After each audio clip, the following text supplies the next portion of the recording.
ইমাম ইবনে আবি শাইবা রাহমাতুল্লাহ আলাইহি বর্ণনা করেন, ইমাম তিরমিজি এবং হাকিম বর্ণনা করতেছেন হাসান ইবনে আলী রাদিয়াল্লাহু তাআলা থেকে, রাসূলুল্লাহ সাল্লাল্লাহু আলাইহি ওয়াসাল্লামের দহিত্র হাসান ইবনে আলী রাদিয়াল্লাহু তাআলা বর্ণনা করেন, তিনি বলেন ক্বাল রাসূলুল্লাহ সাল্লাল্লাহু আলাইহি ওয়াসাল্লাম, রাসূলুল্লাহ সাল্লাল্লাহু আলাইহি ওয়াসাল্লাম বলেছেন আল ইলমু ইলমান, ইলম দুই প্রকারের ইলম রয়েছে,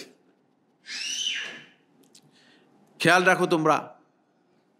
এক নম্বর ফাযাকাল ইলমুন নাফি', এক নম্বর হচ্ছে ইলমুন ফিল কলব, যে ইলমটা আপনার অন্তরের মধ্যে প্রভাব বিস্তার করেছে, অন্তরের মধ্যে গিয়েছে,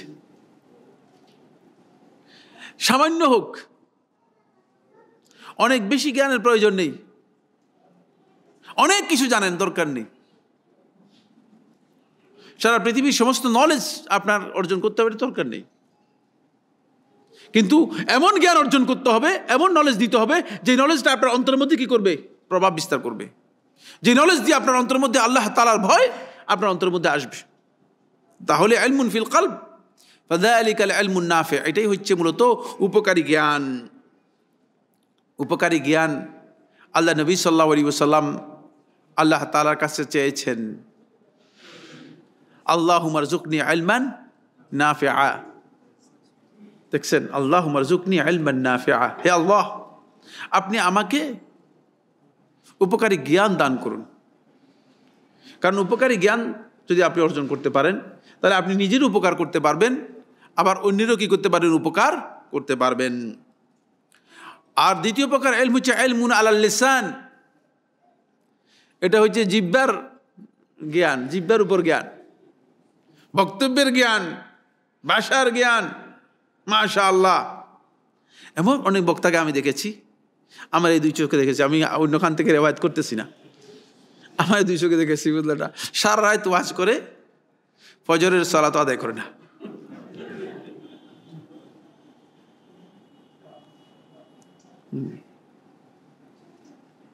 এরপরে মানে জোহরের পরে ঘুম থেকে উঠে তারপরে মানে আবার ওয়াজের জন্য মানে প্রস্তুতি নিচ্ছে, প্র্যাকটিস করতেছে।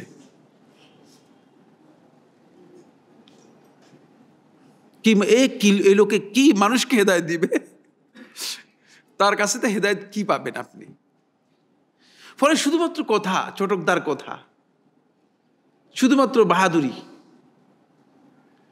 এই কারণেই আমাদের এই দেশে মাহফিল হয় প্রচুর, আলোচনা হয় প্রচুর, সম্মিলন হয় প্রচুর, জলসা হয় প্রচুর, কিন্তু হেদায়েত হয় একেবারেই কম, হেদায়েত হয় একেবারেই কম।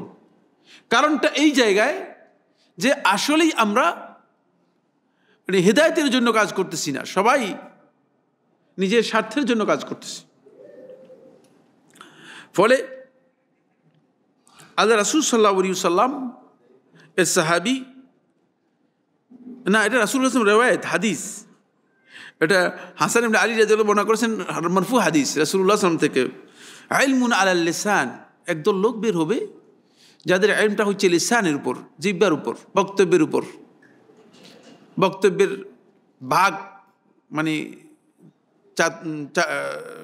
পটুতা, বক্তব্যের মানে শুধু বক্তব্যের চমক, চটকদার বক্তব্য দিবে। ফাতিলকা হুজ্জাতুল্লাহি আলা খালকিহি, এই প্রকারের ইলম আল্লাহ রাব্বুল আলামিনের পক্ষ থেকে মানুষের উপর একটা হুজ্জাত হবে, দলিল হয়ে যায়, প্রমাণ হয়ে যাবে।